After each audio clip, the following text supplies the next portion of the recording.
Mulai deh. Assalamualaikum warahmatullahi wabarakatuh.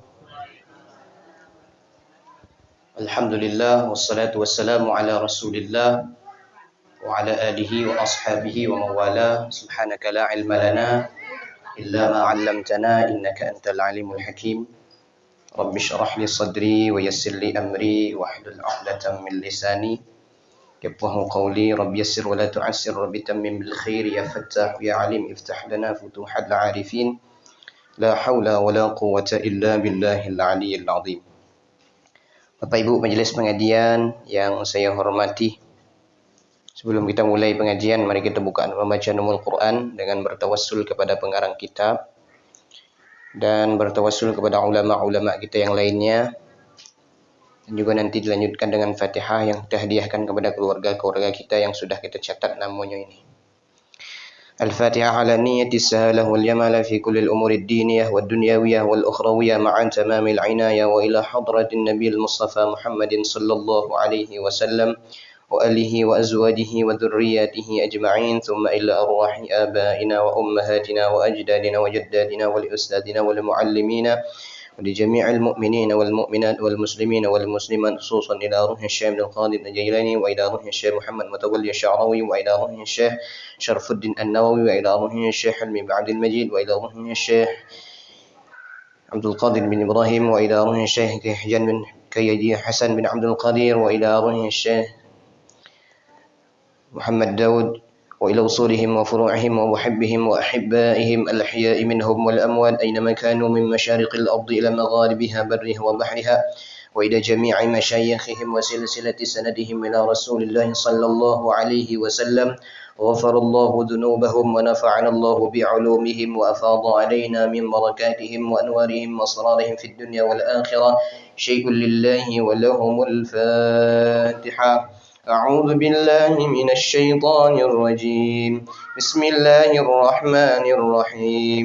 الحمد لله رب العالمين الرحمن الرحيم مالك يوم الدين إياك نعبد وإياك نستعين اهدنا الصراط المستقيم صراط الذين أنعمت عليهم غير المغضوب عليهم ولا الضالين آمين. الفاتحة إلى روح إبراهيم بن مجيد وإلى روح مسا بنت جمال وإلى روح دراني بن سمن وإلى روح روحاني بنت حميد وإلى روح عتيكة بنت حميد وإلى روح عبد الرحمن سبكي بن إسماعيل وإلى روح نور أسمراني بن أجي عثمان وإلى روح فاطمة بنت إبراهيم. شيء لله ولهم الفاتحة. أعوذ بالله من الشيطان الرجيم. بسم الله الرحمن الرحيم. الحمد لله رب العالمين الرحمن الرحيم مالك يوم الدين إياك نعبد وإياك نستعين اهدنا الصراط المستقيم صراط الذين أنعمت عليهم غير المغضوب عليهم ولا الضالين آمين. الفاتحة إلى روح سسر بن كاسن فويرا وإلى روح برمي بنت مدلم وإلى روح سبردي بن ركد وإلى روح مسونا بنت سريم وإلى روح حليمة بن سرئي وإلى روح سحات بن أمير وإلى روح أيجا بن بري وإلى روح مولانا بن زهرمي وإلى روح عبد الشكر بن فرويج. شيء لله ولهم الفاتحة. أعوذ بالله من الشيطان الرجيم. بسم الله الرحمن الرحيم. الحمد لله رب العالمين الرحمن الرحيم مالك يوم الدين إياك نعبد وإياك نستعين اهدنا الصراط المستقيم صراط الذين أنعمت عليهم غير المغضوب عليهم ولا الضالين آمين. الفاتحة إلى روح يونس بن كيتل وإلى روح صبا بنت سعري وإلى روح جم بنت يونس وإلى روح سبت بن يونس وإلى روح جلد بن يونس وإلى روح مسنين بنت يونس وإلى روح محمد بن سامين وإلى روح سودا بنت كجل وإلى روح أدنى بنت علي وإلى روح جنة بنت كجل وإلى روح جعفر بن الجبري وإلى روح سينا بن درني وإلى روح سيدي جوهر بن جعفر وإلى روح زكاسي بن حسن. شيء لله ولهم الفاتحة. أعوذ بالله من الشيطان الرجيم بسم الله الرحمن الرحيم الحمد لله رب العالمين الرحمن الرحيم مالك يوم الدين إياك نعبد وإياك نستعين اهدنا الصراط المستقيم صراط الذين أنعمت عليهم غير المغضوب عليهم ولا الضالين آمين الفاتحة إلى روح علوي بن سياسم وإلى روح سياسم بن درني وإلى روح إيوت بنت جمال وإلى روح جماع بن جبير وإلى روح ليا بنت لمون وإلى روح سلمي بنت سائب وإلى روح عثمان بن حسن وإلى روح رهنا بنت عثمان وإلى روح رحمدي بن عثمان وإلى روح حسن بن سمن وإلى روح منا بنت كجل وإلى روح سالم بنت حسن وإلى روح مرني بن حسن وإلى روح أسب الله بن حسن وإلى روح خير الله بن كتب شيء لله ولهم الفاتحة أعوذ بالله من الشيطان الرجيم بسم الله الرحمن الرحيم الحمد لله رب العالمين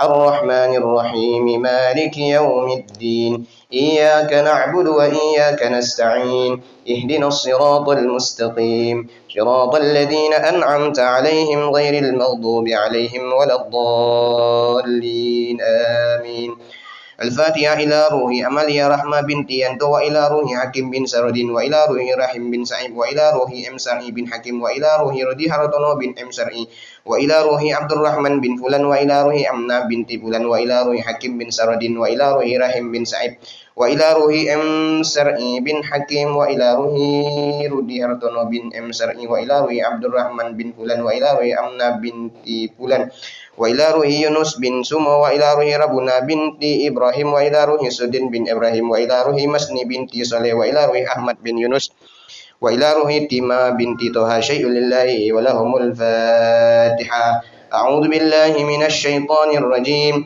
بسم الله الرحمن الرحيم الحمد لله رب العالمين الرحمن الرحيم مالك يوم الدين إياك نعبد وإياك نستعين اهدنا الصراط المستقيم صراط الذين أنعمت عليهم غير المغضوب عليهم ولا الضالين آمين الفاتحة إلى روح جمرئ بن إبراهيم وإلى روح عبد الله بن صالح وإلى روح نردين بن يوسف وإلى روح سنا بنت سمن وإلى روح صالحة بنت كتل وإلى روح مسجد بنت إبراهيم وإلى روح سنردي بن شهريل وإلى روح أم يوسف بن بهير وإلى روح رضا بن سمس البحري وإلى روح سنا بنت سدين وإلى روح سوندي بن لطيف وإلى روح سفيان هدي بن سوندي وإلى روح وديا بنت كسمان شيء لله ولهم الفاتحة أعوذ بالله من الشيطان الرجيم بسم الله الرحمن الرحيم الحمد لله رب العالمين الرحمن الرحيم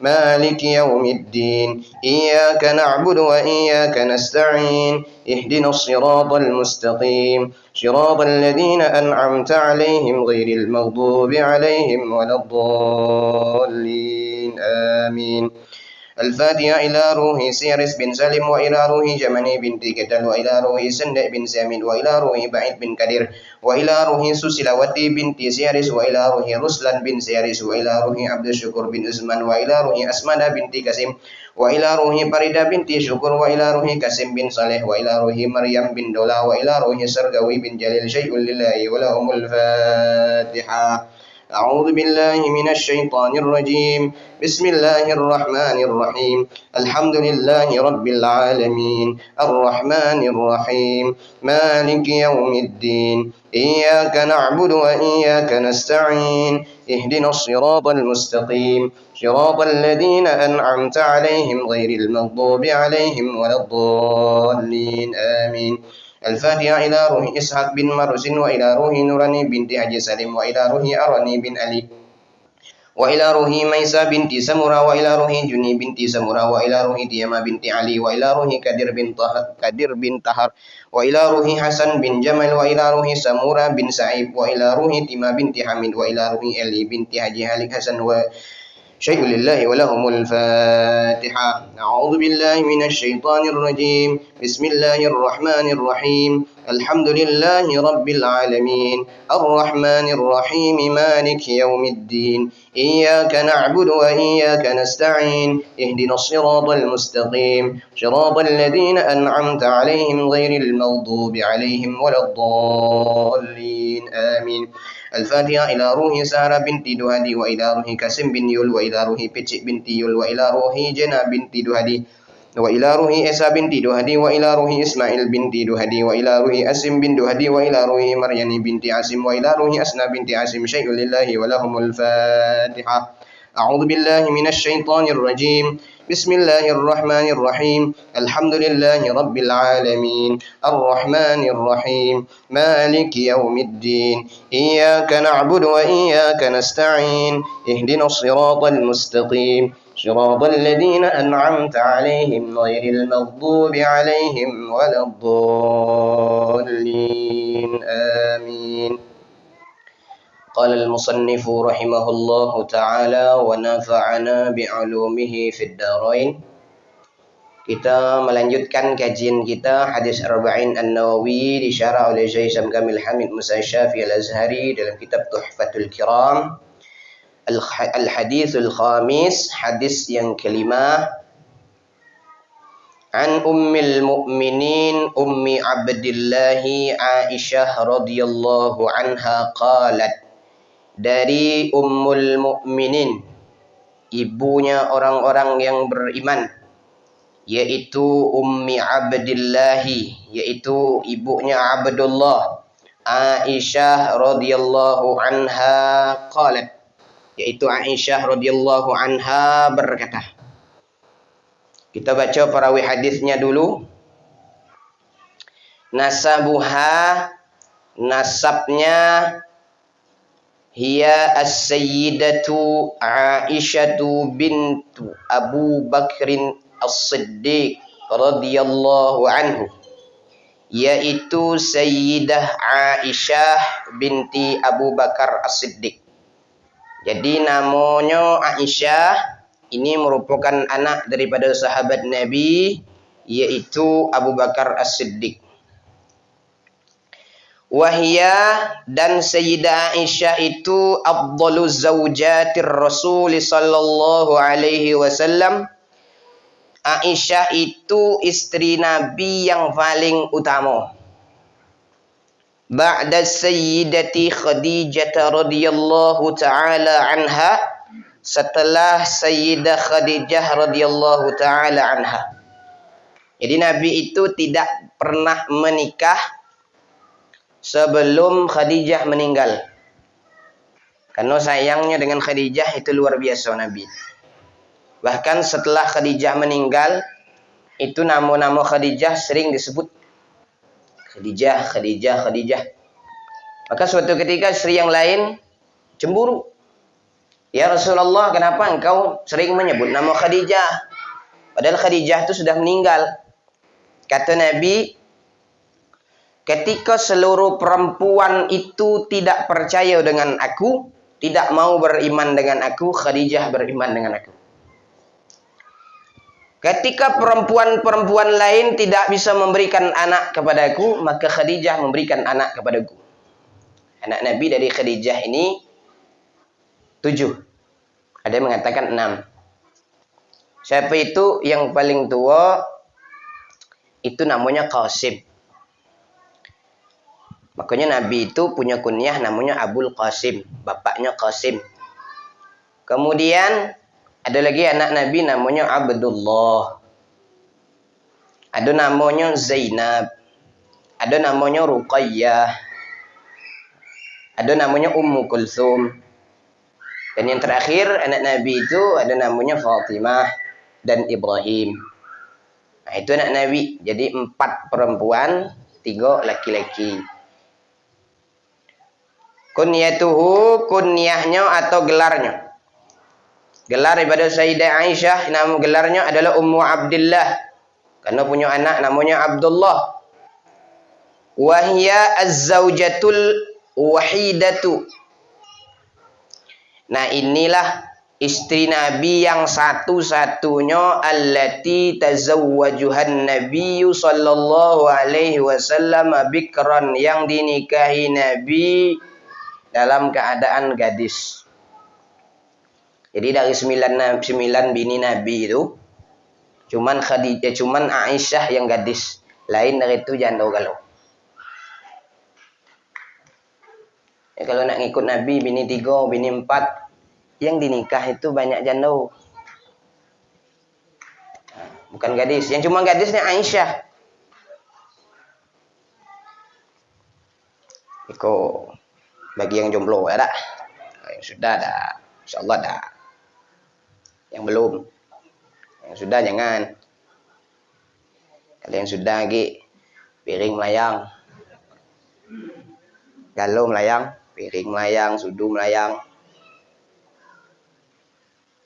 Itulah madu asli namanya.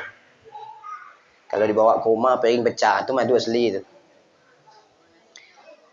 Khatabaha bi Makkah, dan Nabi mengkhitbahnya atau melamarnya di Makkah. Jadi dalam kitab Fathul Mubin itu ada kisah yang menarik. Jadi ketika Nabi melamar Aisyah ini sedang main ayunan karena masih kecil, umurnya 7 tahun masih. Jadi dilamar karena ini perintah Allah. Datang kepada Abu Bakar, ya Abu Bakar. Karena setelah Khadijah meninggal, ini ada sahabat Nabi namanya Asma bin Umair. Ya Rasulullah, aturidu an tatazawwaj? Apakah engkau ingin menikah lagi ya Rasulullah? Kata Nabi, kalau mau menikah dengan gadis atau dengan janda? Kata Nabi. Kalau dengan gadisnya siapa? Kalau dengan jandonya siapa? Maka dijawab oleh Asma, ya Rasulullah, kalau dengan jando itu namanya Saudah. Kalau dengan gadis itu Aisyah, anaknya Abu Bakar. Maka Nabi pertama sebelum menikahi Aisyah itu menikahi Saudah, kata Syekh Syafiur Rahman Al-Mubarakfuri dalam kitab Ar-Rahiqul Makhtum. Setelah itu baru menikahi Aisyah. Maka menariknya ketika dilamar, itu Aisyah sedang main ayunan. Karena masih kecil kan. Karena ini perintah Allah, maka Abu Bakar nyuruh Aisyah ini datang ke rumah Nabi. Aisyah, kau datang ke rumah Rasul. Kau datang ke rumah Nabi. Ketika datang ke rumah Nabi, Nabi bertanya, apakah engkau ingin menikahi? Apakah engkau ingin dinikahi? Maka saat itu namanya kan anak-anak kecil kan. Baju Nabi tergigit. Saking malunya. Makanya kalau perempuan itu ketika ditanya macam itu malu memang. Tapi Nabi walaupun ini menikah bukan karena nafsu, tapi karena perintah Allah. Walaupun Nabi itu menikahi Aisyah dalam umur 7 tahun, ada sebagian menyebutkan 6 tahun. Wa dakhala biha fi syahri Syawal min as-sanatil ula. Tetapi Nabi menyetubuhi Aisyah itu pada bulan Syawal tahun pertama. Ada yang mengatakan tahun kedua Hijrah. Wa umruha tis'u sinin. Umurnya 9 tahun. Jadi yang dinikahi itu 7 tahun, menikahi umur 7 tahun, 9 tahun baru disetubuhi. Kalau gitu kan enggak kan? Beda kan dengan Nabi? Wa qila aktsaru min dzalika, ada yang mengatakan lebih dari 9 tahun. Wahia ahabbu zaujatihi, dan Aisyah ini paling dicintai, istri yang paling dicintai. Wa aqrabahunna ilaihi, dan paling dekat dengan Nabi. Sampai-sampai wantaqala Rasulullah sallallahu alaihi wasallam ila rafiqil a'la, dan ketika Rasulullah meninggal dunia wa umruha 18 aman, umurnya 18 tahun. Mudonin lagi. 18 tahun Nabi meninggal. Berarti umur Nabi 63 tahun, umur Aisyah tuh 18 tahun. Dikurangi berapa tahun jadi itu? Dikurangi 11 tahun. Nabi juga dikurangi 11 11 tahun. Berarti umur Nabi 52 tahun menikahi Aisyah. Wa asyad ba'dahu, dan hidup setelah Nabi meninggal itu arba'ina sanah, 40 tahun. 40 tahun setelah Nabi meninggal, nah itu Aisyah dapat hidup selama 40 tahun. Berarti umur Aisyah itu lebih kurang 58 tahun. Nah, ini kalau cerita tentang pernikahan Nabi. Jadi kalau cerita nikah itu Nabi tidak tanggung-tanggung kalau nikah. Jadi kalau orang kini itu nikah sampai 200 juta, 300 juta, Nabi lebih dari itu. Bahkan Nabi ketika melamar Khadijah, itu ada sebuah riwayat menyebutkan 20 ekor unta. Maharnya be 20 ekor unta. Kalau unta tu sago 30 juta besiko Berarti kali 20 600 juta. Maharnya be. Cuman Nabi tetap mengajarkan mahar itu yang paling bagus itu yang kecil. Jangan nak kena awak be kan macam tu. Sifatuha, sifat daripada Aisyah itu hiya alamu zaujatir rasuli. Beliau ini istri Nabi yang paling alim. Karena banyak meriwayatkan hadis dari Nabi yang paling dekat dengan Nabi. Bahkan hadis cara berwudu tidak makruh hukumnya berwudu dengan air yang terkena sinar matahari, yang diambil istinbat hukumnya oleh Imam Syafi'i itu dalam mazhab Syafi'i itu makruh. Itu hadisnya diriwayatkan oleh Aisyah. Karena Aisyah suatu ketika pernah pakai wudu itu pakai air yang terkena sinar matahari. Maka apa kata Nabi? La taf'ali ya Humaira fa innahu yurisul baras. Jangan kamu lakukan itu wahai Humaira, karena sesungguhnya itu dapat membuat penyakit kulit. Dan berdasarkan hadis ini dalam mazhab Syafi'i, maka hukumnya makruh kalau berwudu dengan air yang panas. Makanya kalau air itu baru keluar dari keran misalnya, kalau panas jangan dulu digunakan untuk wudu. Lah sejuk baru. Dan dari hadis ini juga Nabi manggil Aisyah itu dengan panggilan yang istimewa. Ya Humaira. Humaira itu asalnya dari kata ahmar, arti merah. Kalau Humaira, wahai pipi yang kemerah-merahan. Itu romantisnya Nabi dengan Aisyah. Nah, jadi kalau kita tuh ngikut macam itu juga. Bagi bapak-bapak manggil bininya macam itu.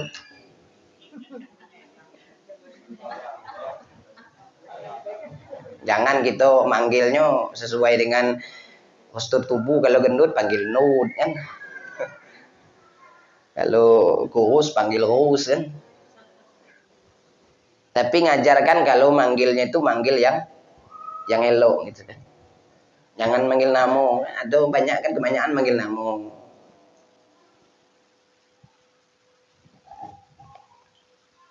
Kadang tuh petamu lah manggil elok ya kan. Lama lagi berubah. Yo. Cuman kalau ada cucu berubah nama. Ada manggil ayah lagi. Bukan cucu ki manggil datuk bini manggil datuk kau. Ya. Payu tu kita tu kan. Payu nyai, kita nyai, payu nek gitu. Jangan berubah. Ada tu orang kadang lagi pertama-tama panggilannya elok kan. Sayang misalnya kan. Lah anak seko ayah kan, kalau punya anak ni manggil laki ayah kan, kalau ngajari anak ni. Anak dua ayah kau. Anak tiga ubah nambah ke. Ayah kau kan. Dia pula kau. Iya tu. Bukti nyata tu sering tu. Minta duit mak. Kau minta duit dengan ayah kau tu mah. Pakai kau tu ujungnya kan. Iya tak? Minta duit dengan ayah kau tu. Pakai ayah kau jadi. Minta duit dengan ayah. Itu kan biasa macam tu, tak? Tambah pula.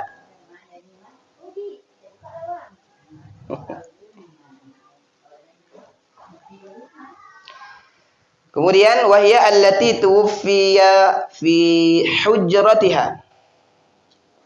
Dan beliau wafat itu di kamarnya lah. Wa kanat tumarriduhu, dan beliau tuh sering Aisyah ini sering sakit. Wa kana tasluhu bainan nas, beliau ini sering mendamaikan orang-orang, mendamaikan manusia. Kalau ada orang bertengkar, Aisyah ini sering mendamaikan. Wa tazawwajul banat, dan sering menjadi, kalau bahasa kini itu mak jomblang lah. Tukang apa bahasa? Kalau bahasa kita apa namanya? Hah? Kalau kau nak nikah tak dengan Sandung kita? Kalau kau nak nikah, harga kaki aku jalan. Nah, itu Aisyah tuh. Jadi banyak menikahkan perempuan-perempuan yang memang belum nikah itu. Nah, beliau inilah jadi pelopornya. Kalau bahasa provokator itu tidak elok juga, karena itu jahat begini, provokator kan. Provokator orang supaya menikah, bukan. Maknanya beliau ini kalau bahasa gaulnya kini itu mak comblang lah bahasanya. Kemudian wa tus'idu al-fuqara wal aitam, dan beliau sering membantu orang-orang fakir, anak-anak yatim. Nah, karena sering Aisyah ini orangnya penyayang. Yatiha as-sahabah li talabil ilmi wal hadis, dan para sahabat ini datang kepada Aisyah untuk menuntut ilmu, belajar hadis. Faqihatan adibatan, beliau ini orang yang faqih, yang beradab. Qawamah karimatan zahidah, beliau ini banyak berpuasa, banyak salat, mulia dan zuhud. Waruwiyat, dan beliau meriwayatkan hadis dari Nabi 2210 hadis. Nah, banyak hadis dari Nabi sallallahu alaihi wasallam. Bahkan ada juga hadis tentang dalam madhab Imam Malik, itu kalau bersentuhan kulit laki-laki dan perempuan itu kan tidak batal dalam madhab Imam Malik. Kalau madhab Syafi'i batal. Maka Imam Malik mengambil istidbat hukum dari hadis yang diriwayatkan oleh Aisyah. Bahwa suatu ketiga Aisyah itu pernah menyentuh Rasul ketika sedang salat, dan Rasul tetap melaksanakan salatnya. Tidak batal wudu'nya. Wafatnya Aisyah tuwfiyat bil Madinah. Beliau wafat di Madinah, wa dufinat bil Baqi', dan dimakamkan di Baqi' sana tahun 57, ada juga yang menyebutkan 58 Hijriah. Wa shalla 'alaiha Abu Hurairah, dan mensalatkannya adalah Abu Hurairah radhiyallahu anhu. Macam mana bunyi hadisnya? Qala Rasulullah sallallahu alaihi wasallam, Rasulullah sallallahu alaihi wasallam bersabda, "Man ahdatsa fi amrina hadza ma laysa minhu fa huwa raddun." Siapa yang membuat suatu hal dalam urusan kami ini, ma laysa minhu, yang tidak ada contohnya, fa huwa raddun, maka tertolak. Nanti kita akan syarahkan hadisnya. Dalam riwayat yang lain, riwayat Imam Muslim, man amila amalan laisa alaihi amruna fahuwa raddun.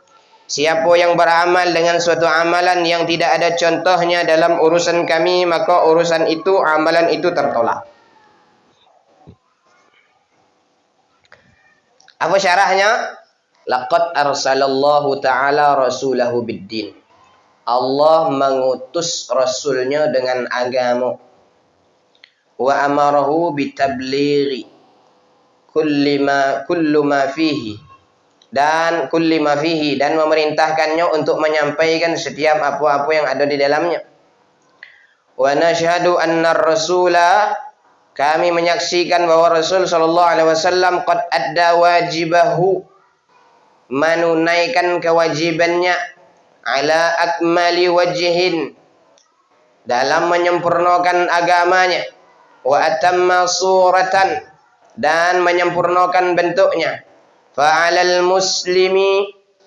muslimu ay yaj'alal Qur'anal Karim, maka hendaklah orang Islam itu menjadikan Al-Qur'an, was sunnata, dan sunnah, humat tariqu ila rabbih, jalan menuju Tuhannya, la yukhalifuhuma, dan tidak menyelisihi Al-Quran dan hadis. Apa maknanya kalau kita melakukan sesuatu itu sesuai dengan yang ada dalam Quran, sesuai dengan yang ada dalam hadis. jangan buat syariat dewe. Makanya yang sampai kini itu yang masih ada menjadi mistis sampai kini itu orang dan itu menjadi keyakinan. Apa itu? Kalau nomor kucing di jalan harus, bahkan ada yang mengatakan wajib dikuburkan dengan bajunya. Kalau tidak dikuburkan dengan bajunya, motor tuh sering rusak, mobil tuh sering rusak ke depannya. Betul tak? Kalau nguburkan bangkai kucing tetap, karena hadisnya ar-rahimuna yarhamuhumur rahman irhamu ahlal ardi yarhamkum man bis sama. Maka kita disuruh irhamu ahlal ardi, maka berkasih sayanglah kepada makhluk yang ada di bumi, yarhamkum man bis sama, maka yang ada di langit juga menyayangi. Maka berdasarkan dalil ika, kalau ada tetumbuh apapun binatangnya, bukan kucing be, itu kita dianjurkan untuk dikuburkan, menandakan kasih sayang kepada hewan. Tapi kalau dikuburkan dengan bajunya itulah, itu tidak ada landasan syariatnya. Iya, kalau baju lama, kok enggak baju tu baju lebaran pula, baru makai hari pertama, mahal pula beli baju tu. Ayo, kredit belum lunas misalnya kan? Kredit motor maksudnya kok. Kredit baju juga lah tapu kan? Nah, kredit baju belum lunas maksudnya. Itu dah ada anjuran syariatnya. Nah, ini kan tidak sesuai dengan Al-Quran, tidak sesuai dengan hadis. Maka amalan itu tertolak. Nah, ini menjadi mistis. Dalam filsafat itu namanya animisme dinamisme. Percaya dengan hewan, tidak bertuhan.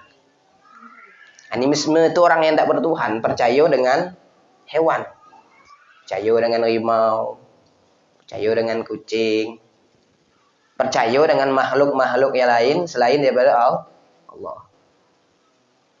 Apalagi contohnya banyak, contohnya ngelok, tak nomo. Di kuburan sianu. Tak nomor tu, minta nomor ni, nyawab di dalam, aku datuk gawida aja deh. Maning cerita tu ada dulu pernah orang minta jadi kan, tak dibagi, apa dibagi, nomor tu pasang ternyata salah, kenyok tu nomor kalah. Ambil cabut nisan itu kan, maka ketiga jadi tempat ngelok tu banyak ke tempat orang ngelok. Nah, itu kan tidak sesuai Quran, tidak sesuai hadis. Apa lagi contohnya? Salat subuh pengen kan, pengen pahala banyak sebagai salat subuh 3 rakaat belah. Ini tidak ada anjurannya dari Quran, tidak ada dari hadis Nabi. Fafil mukhalifah ad-dalalul mubin. Maka orang yang menyelisihi Al-Quran, menyelisihi hadis, maka dia adalah sesat yang nyata. Lidzalika hadar al-hadis. Demikian itu waspada min ayyatiyal muslim bi umuri min inda hawahu. Maka kita ni suruh waspada kalau sesuatu yang datang dengan orang muslim itu sebuah perkara, yang perkara itu hanya hawa nafsunya laisa laha aslu fid din, laisa laha asla fid din, dan tidak ada anjurannya di dalam agama, fahiya mardudun wa batilah, maka dia ditolak dan perkara itu batil. Bal hiya minal mufsadat, bahkan itu adalah sebuah kerusakan, allati yajibu alaina an nabta'ida anha, yang wajib bagi kita untuk menjauhinya. Adapun selain daripada itu, ada sebagian mengklaim macam apa tadi? Kita ziarah kubur. Nih, beberapa hal tentang ziarah kubur. Kalau ziarah kubur, pertama tujuannya adalah untuk mendoakan orang yang di dalam kubur, itu dibolehkan bahkan dianjurkan oleh para ulama.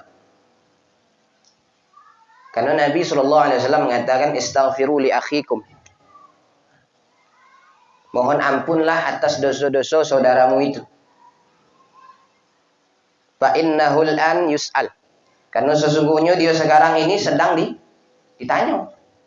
Maka dengan mohon ampunnya kita kepada mayat, kepada jenazah, itu insya Allah dapat meringankan dia dalam kubur. Macam yang kita baca Fatihah itu tadi. Jumhur ulama mengatakan itu sampai pahalanya. Bahkan mazhab Syafi'i, Imam Nawawi dalam Riyadhus Shalihin, yustahabbu ay yaqra'a indahu syai'in minal Qur'an. Disunnahkan, dianjurkan di samping kuburan itu membaca Al-Qur'an. Wa in khatamul Qur'an kulluhu kana hasanah. Kalau kita menghatam Qur'an itu baik. Kalau sampai tamat dari juz 1 tuh sampai juz 30 itu lebih baik. Kalau ada yang sanggup. Kalau tidak sanggup kirim Fatihah be. Fatihah itu juga ayat Quran. Sampai pahalanya kata ulama sampai. Mana buktinya? Barang itu tidak balik. Kalau balik, baru katakan tidak sampai. Kalau kita misalnya jualan online ya tak? Jualan online. Ada orang beli dengan kita. Kita kirim ke alamatnya. Ternyata di bagian apa itu di ekspedisinya tuh cari-cari alamatnya tidak ada. Barang tuh bakal balik ke kita. Itu nandakan bahwa barang tuh tidak sampai. Kalau juga ada yang tidak percaya, boleh dicoba. Dulu pernah ada guru saya. Orang yang doakan orang dalam kubur baca Quran untuk orang yang dalam kubur tuh sebenarnya udah ada syariatnya. Itu udah nyampe katanya. Maka kata guru saya doakanlah siapa nama ayah kau? Nama ayah saya si Fulan bin Fulan. Ya Allah, mudah-mudahan Fulan bin Fulan masuk neraka dapat azab kubur. Marah dia Nah, ngapa kau marah? Kata kau udah sampai. Marah kan? Udah sampai. Kalau barang itu tidak sampai berarti mendoakan kalau masuk neraka juga tidak dosa. Tidak sampai. Akhirnya juga marah dia. Yang kedua, tujuan kita ziarah kubur itu untuk menyenangi orang yang ada dalam kubur. Sebab orang yang ada dalam kubur itu tahu siapa yang menziarahi dan dia senang. Yang ketiga, tujuan ziarah kubur itu untuk bertabarruk, bertawassul. Nah, ini yang jadi masalah. Kalau mendoakan sepakat semuanya. Ziarah sepakat. Tapi kalau untuk bertabarruk, bertawassul, ngambil barokah, ini yang ada yang tidak sepakat. Tapi ulama ahlu sunnah wal jamaah semuanya sepakat. Kalau tujuannya bertabarruk. Apa tabarruk itu? Ngarap barokah. Maka orang-orang yang kadang ziarah ke makam para wali, itu semuanya bertabarruk. Itu semuanya bertawassul. Berdoa kepada Allah, ya Allah. Misalnya nih, ziarah. Ini banyak orang yang ziarah ke makam Nabi. Ke Raudhah. Raudhah itu susah masuknya. Susah nih masuknya. Kenapa? Karena ramai. Sampai ke Raudhah jangan disia-siakan karena Raudhah itu baina qabrin Nabi wa mimbarin Nabi. Antara kubur Nabi dengan mimbar Nabi. Lebih kurang berapa meter lah, 5 meter lah tapi mungkin apa 6 meter. Sekitar itulah. Lebarnya ke belakang lebih kurang juga 5 meter. Itulah cuma Raudhah tuh. Tak besar. Orang yang masuk kami. Maka bergiliran. Nah di Raudhah itu maka orang-orang tidak menyia-nyiakan.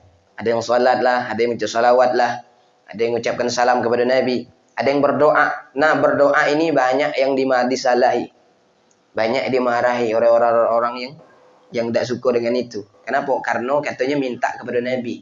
Padahal yang dilakukan itu bukan minta kepada Nabi. Yang dilakukan itu adalah mintanya kepada Allah, bertawassulnya kepada Nabi. Ya Allah, dengan barakah saya ziarah kepada makam Nabi. Ya Allah, dengan barakah saya ziarah ke makam wali. Ya Allah, dengan barakah saya ziarah kepada makam ulama. Sampaikan hajatku ini. Kita nih, kalau berdoa belum tentu dikabulkan.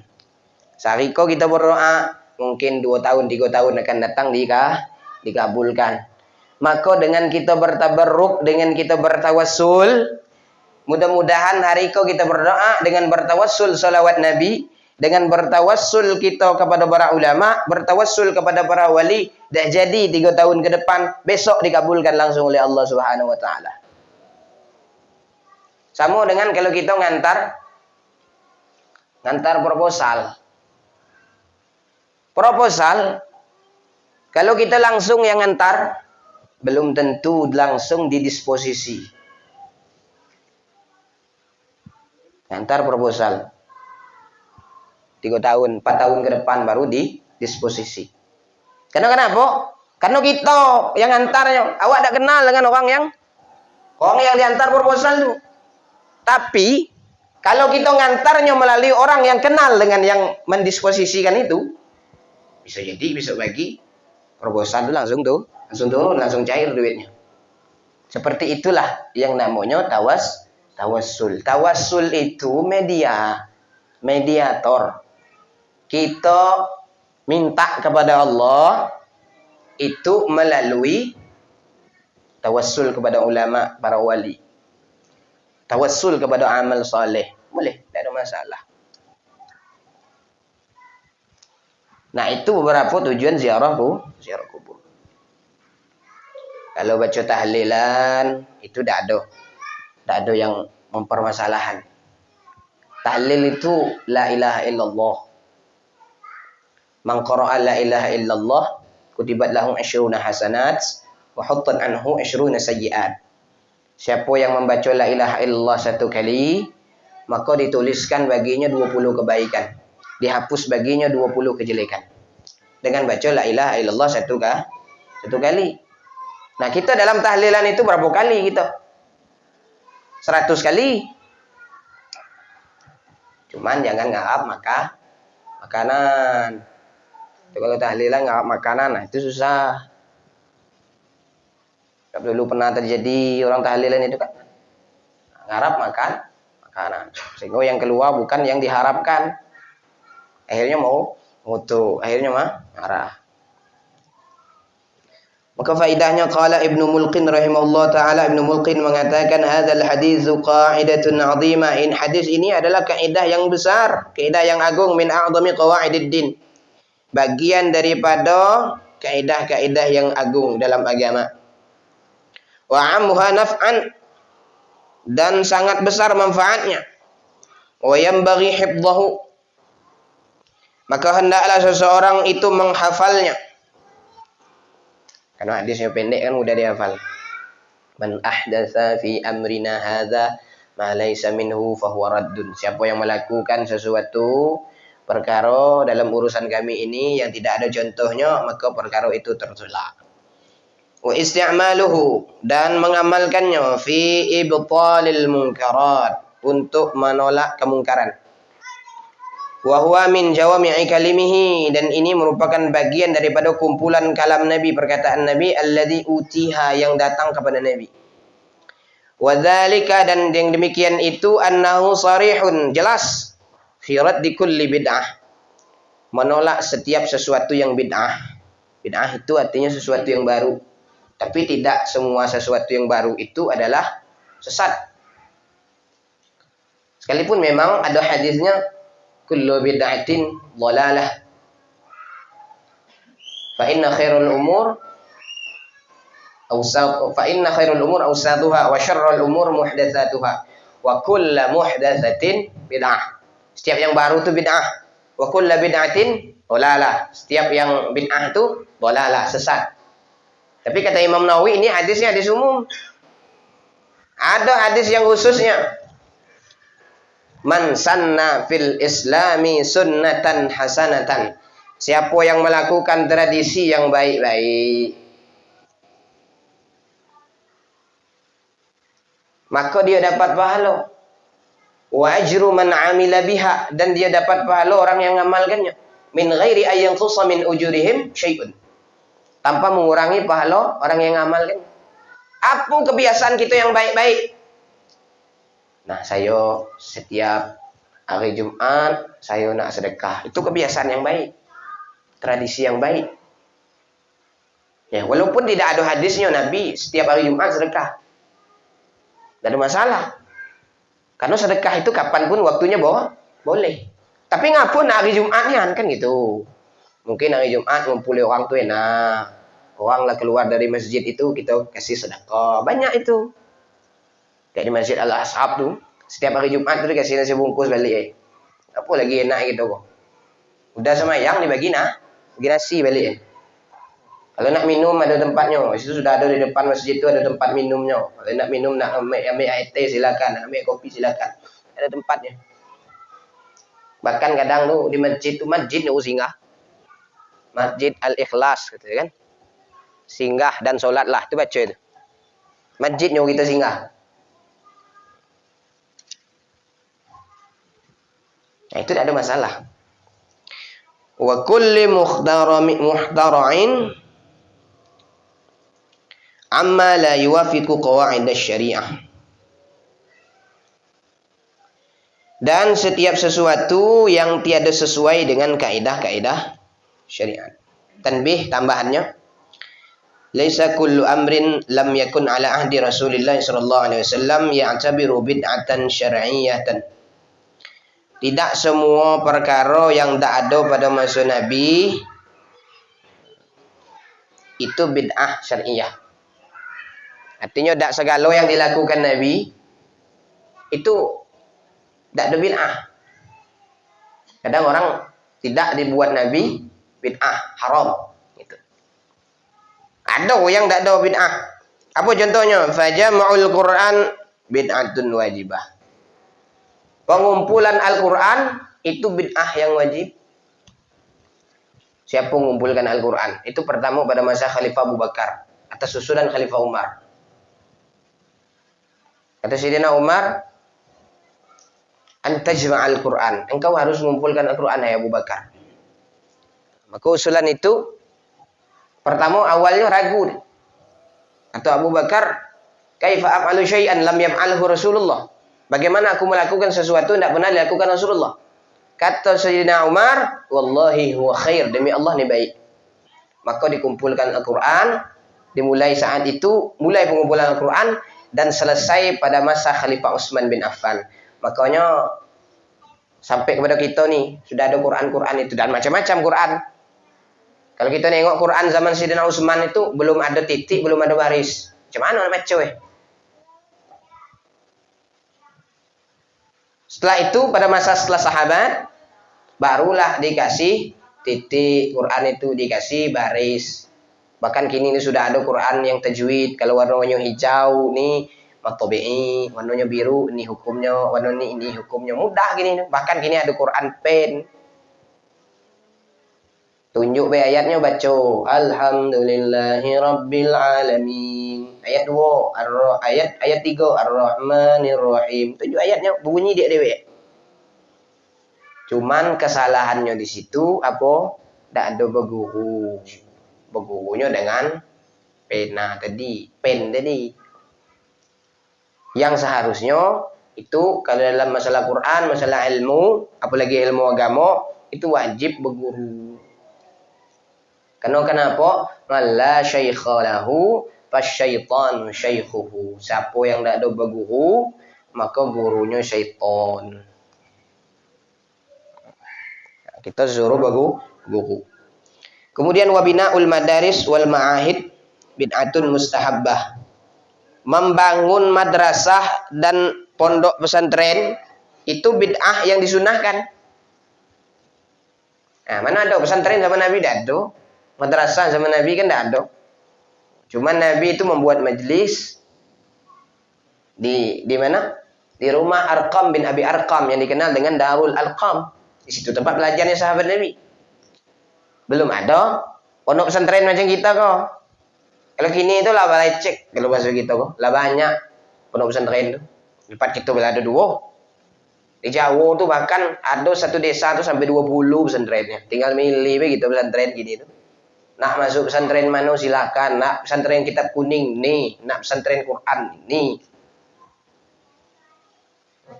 Apa lagi nak? Dan ada pula nyebut jangan masuk pesantren. Pesantren tu jazah dah do. Macam kan? Pesantren tu ini, pesantren tu itu. Dah pula masuk kan pesantren. Kalau nak ngambil ijazah di luar, pesantren tetap. Kemudian wa aklul makrunah bid'atun jaizah. Makan mie itu bid'ah yang boleh. Ada zaman Nabi mie. Indomie itu ada tak zaman Nabi? Tak ada. Apa lagi contohnya bid'atun jaizah? Pakai motor. Nabi tak pernah pakai motor. Nabi pakai unta. Nabi pakai kuda. Pakai keledai. Itu namanya bid'atun jaizah. Contohnya apa tadi? Makan Indomie. Itu bid'atun jaizah, boleh. Kemudian wa ta'am fit turuqat bid'atun makruhah. Makan di jalan-jalan itu bid'ah yang dimakruhkan. Maksudnya mana? Di trotoar jalan tuh makan. Itu bid'ah yang makruh. Makruh hukumnya tuh. Jadi kalau kita nak makan singgah di tempat makan. Walaupun di pinggir jalan tidak masalah, yang penting tempat makan. Jadi hukumnya makruh kalau makan di pinggir jalan. Di dekat parit misal makan kan. Tapi tidak ada, kalau di dusun kan ada orang makan pinggir jalan. Kalau ada pun ayo. Kalau pergi jauh mungkin. Maka kalau makan pinggir jalan dalam mobil atau kita singgah di depan masjid misal, supaya tidak dihukumi makruh. Wa ru'yatul aflamil jinsiyah, melihat film yang melihat aurat itu bid'atun muharramah, bid'ah yang diharamkan. Faidahnya, kullu amrin mustahdatsin lahu asla fid din akhadha hukmuhu. Setiap perkara yang baru, yang tidak ada asalnya agamanya, yang tidak ada asal di dalam agama, itu diambil hukumnya. Ma yustafadu minal hadis, apa yang bisa kita ambil faedah daripada hadis ini? Yang pertama, al-islamu itba'un lil Quran was sunnah. Islam itu ngikut kepada Quran, ngikut kepada hadis. Nanti boleh ditanyakan, ada amalan-amalan yang kita lakukan itu, boleh ditanyakan, boleh tak ini? Kalau amalan itu ada ijazah, itu laksanakan. Karena itu ada keistimewaannya masing-masing. Ada orang setiap hari ngamalkan kuluhu 100 kali. Ada orang setiap hari ngamalkan sholawat 1000 kali, sholawat 400 kali. Ada ijazahnya. Sholawat 400 kali, itu namanya sholawat pohon uang. Itu insya Allah rezekinya dimudahkan oleh Allah. Orang yang bersolawat 400 kali. Ini ada ijazahnya. Jadi kalau ada ijazahnya, tidak ada masalah. Yang penting dalam kategori ada Al-Qur'annya, ada sunnahnya, ada hadisnya. Yang jadi masalah itu kita ngamalkan tapi isinya pantun. Wak bonang diaik misalkan 1000 kali. Nah, itu kan tidak ada asalnya dari Nabi. Adapun yang mengucapkan bismillah 100 kali, tidak ada masalah. Karena dulu kan pernah ada tuh kisah, ini kisahnya, kisah cerita. Ada seorang bini, seorang istri kok setiap hari baca bismillah. Masuk rumah baca bismillah. Masuk kamar baca bismillah. Keluar rumah baca bismillah. Ngambil sudu baca bismillah. Ngambil piring baca bismillah. Pokok apapun kegiatannya baca bismillah. Malaki ki pening dengar kau baca bismillah terus. Pening-peningnya kayak pening tadi. Pergi ke kebun. Kebun tadi apa gawe? Ambil sarang tabuan. Kau nak ngetes bini aku tadi. Baca bismillah lah kau katanya. Masuk ke karung tabuan. Tabun tadi masuk dalam karung. Bawa balik. Aku dik. Apa bang? Tadi abang ke kebun dapat emas. Cobalah kau buka. Ayo bang, bawa lah ke dapur. Sampai ke dapur, kalau nyentuh aku lari lah kau. Daripada dia ngejar lagi. Sebelum buka karung tu, bini kau nak pasti baca bismillah. Bismillahirrahmanirrahim. Ternyata dibuka, betul jadi emas. Yuk, jadi emas. Jadi kalau bapak-bapak nak nyoba boleh.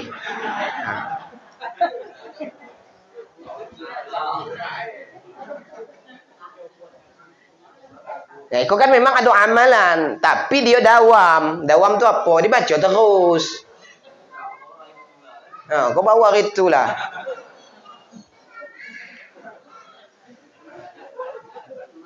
Ayo.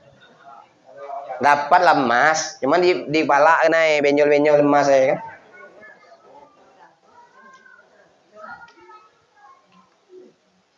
Makanya ada ulama mengatakan bagi wanita hamil baca surah Maryam, banyak-banyak baca surah Maryam, baca surah Yusuf, baca surah-surah Al-Banyak, baca-baca Quran. Itu apa? Itu amalan juga. Dan itu sudah banyak dilakukan oleh para ulama. Untuk apa? Supaya masa kehamilan itu terus diisi dengan Al-Quran. Karena orang-orang kok biasanya dikasih motivasi dulu baru amal. Kalau mau anaknya macam ini, baca surah ini. Itu motivasi sebenarnya, tapi tujuannya bukan itu. Tujuannya memotivasi orang supaya baca Quran. Orang kadang kalau disuruh baca Quran, itu tidak. Tapi kalau ada motivasi dalamnya, cepat baca Qurannya. Kalau kamu mau rezeki lancar, baca ayat ini, baca surah ini. Tapi jangan kalau ada yang nyebut, kalau kau tidak tangkap polisi, baca waja'alna min baini aidihim sadda wa min khalfihim sadda fa aghshaynahum fahum la yubsirun. Nah, itu tidak ada dasarnya tuh. Sekalipun itu ayat Quran. Itu kan lain itu. Nah, jadi Islam itu ngikut Quran, ngikut hadis. Kalau tidak ada ngikut Quran, tidak ada ngikut hadis, maka itu perkaranya tertolak. Jadi setiap apa yang kita baca tuh, itu semuanya sudah ada landasan dari Quran dan landasan dari hadis. Kalau kita halilan itu baca pertama quluhu 3 kali, ada sampai 100 kali. Qul a'udzu birabbil falaq, qul a'udzu birabbin nas, Al-Fatihah, awal Baqarah, ayat kursi, akhir Baqarah. Itu semuanya kan ayat Quran, tidak ada masalah. Menghadiahkan pahalanya kepada yang meninggal, itu tidak ada juga masalah. Baca Quran. Sedekah, pahalanya dihadiahkan kepada orang meninggal, itu juga tidak ada masalah. Karena Nabi SAW pernah ditanya sahabatnya, Rasulullah, inna ummi mata, inna abi mata, sungguh ayahku meninggal. Wataraka malan, dan dia meninggalkan harta. Walam yusi, tapi dia belum sempat wasiat. Fahal yukaffiru anhu an atasaddaqa anhu.